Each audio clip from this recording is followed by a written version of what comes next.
If you're wondering which mechanical keyboards for typing are worth your money, stick around. After we run through each product, I'll give you my personal take. Would I buy it or would I skip it? No fluff, just my honest opinion. Let's get into it. Ducky One Pro. This thing is built like a tank with its solid plastic body and feels amazing to type on with those double-shot PBT keycaps and a variety of Cherry MX switches to choose from. But honestly, it is starting to show its age, lacking modern features like wireless or hot swappable switches, and it has no dedicated software, so you are stuck programming macros directly on the keyboard like some kind of caveman. Would I buy it? Maybe, if I wanted a reliable keyboard that will probably outlive me but can't be bothered with fancy new features. Aula F75. Typing on the Aula F75 gives you a thocky, satisfying sound that you'd expect from a much more expensive keyboard, and the linear switches are smooth as butter. However, the software is so outdated and clunky it feels like a relic from the dial-up era, and the volume knob feels so cheap and wobbly it might just fly off if you look at it wrong. Would I buy it? Yes, for this price, it's a steal. You get a fantastic typing experience, and I can just pretend the knob doesn't exist. Epomaker MS68. This keyboard is a hefty beast with a premium aluminum body that feels incredible, and the typing experience is so creamy and satisfying it's like typing on a cloud made of marshmallows.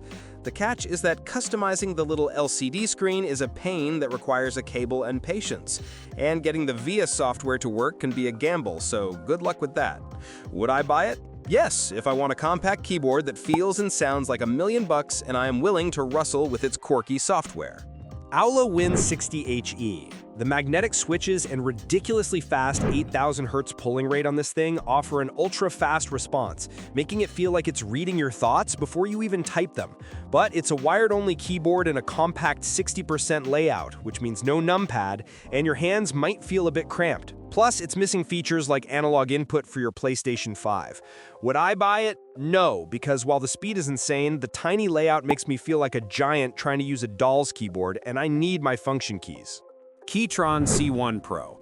This keyboard provides one of the most comfortable typing experiences ever, with its adjustable angle and special keycaps that make your fingers glide effortlessly, letting you type faster and easier than ever before.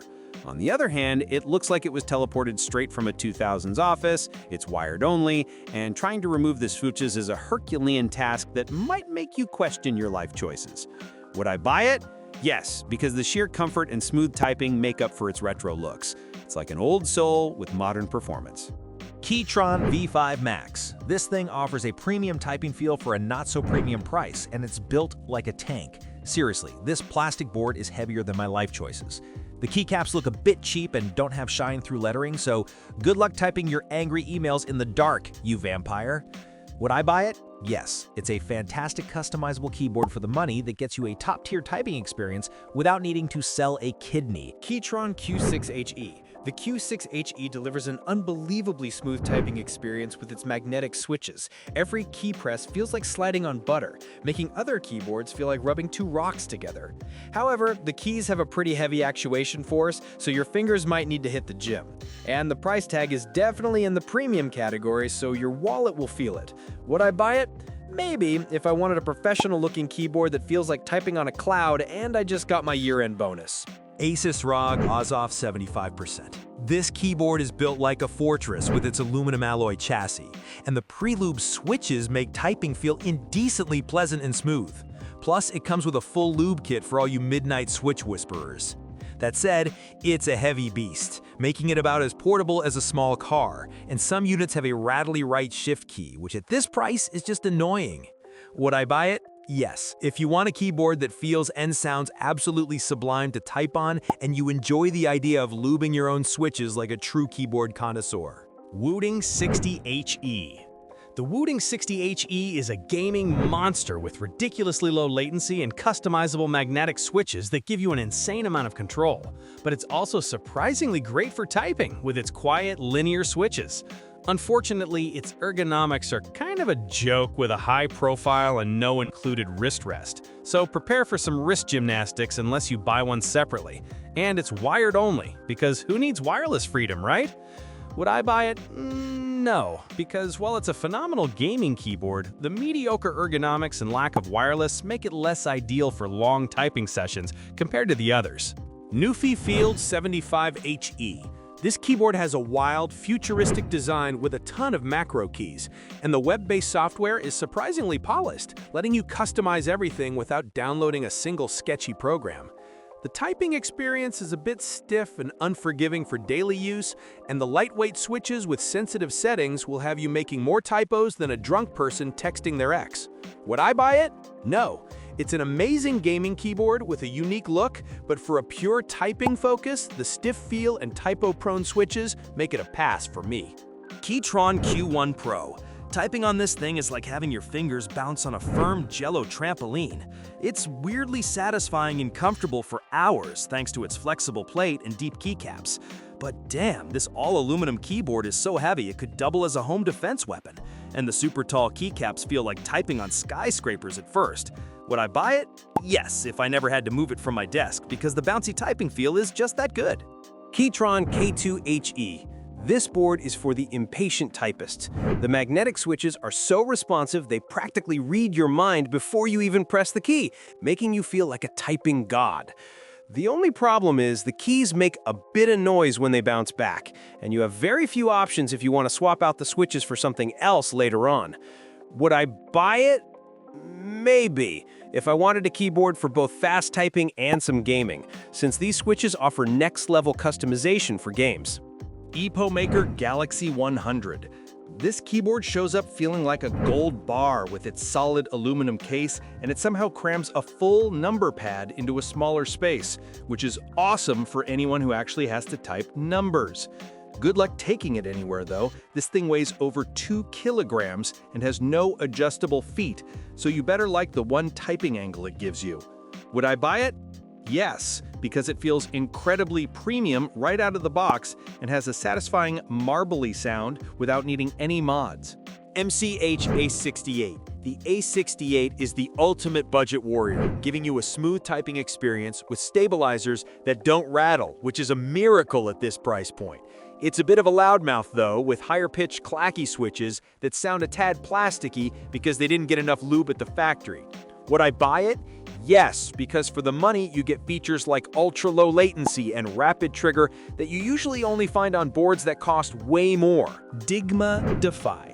This split keyboard is the final boss of ergonomics. It feels incredibly solid to type on, and you can customize basically everything with up to 10 different layers for all your apps.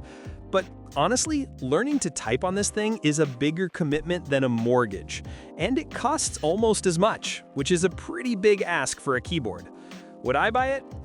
No, because while it's probably the best ergonomic keyboard I've ever touched, I just don't have the patience to relearn how to type from scratch.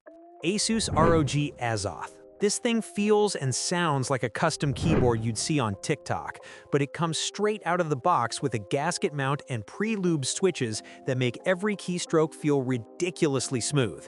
It's a 75% board, so forget about having a number pad, and its high profile will have your wrists screaming for a rest after a long session of typing angry emails. Would I buy it? Yes, it's basically an enthusiast-level board for people too lazy to build one, and it even comes with a lube kit for when you want to get intimate with your switches. Razer Pro Type Ultra. Razer tried to make a keyboard for professionals, and it's so quiet and white it's like typing on a cloud, which is great until you realize the keycaps feel a bit cheap and there's a weird metallic pinging sound for a board that's supposed to be silent. The included wrist rest is super comfortable, but it isn't magnetic, so it just slides around your desk like a confused Roomba.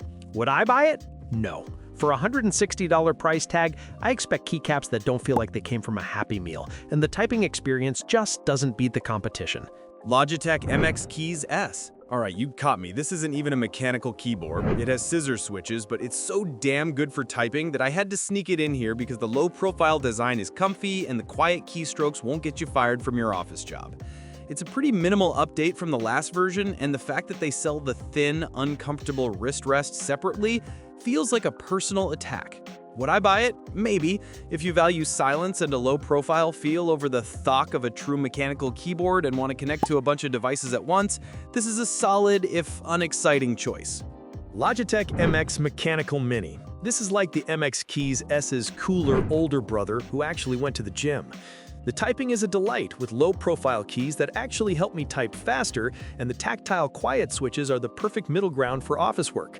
It's a bit pricey though, and while the aluminum top plate feels premium, your wallet will definitely feel the sting. Would I buy it? Yes, it's a fantastic little productivity machine that looks clean, feels great to type on, and strikes a perfect balance between a satisfying mechanical feel and not annoying your coworkers. Dygma Razer 2 Wireless. This split keyboard looks like it belongs on the bridge of the Starship Enterprise and is for people who take their wrist health very seriously, but surprisingly it's pretty easy to get used to, and the typing quality is excellent. However, the battery life is disappointingly short for a premium wireless board, and the aluminum top plate scratches if you look at it the wrong way, which at this price is a damn shame. Would I buy it? No. Unless you have money to burn and a desperate need to split your keyboard in two, the price is just too hefty, and the short battery life makes it a hard sell for a wireless setup. Thanks for watching. I hope this video helped you pick the mechanical keyboards for typing for you. If you have any questions, drop a comment below. Links to all of these products mentioned in this video will be in the description.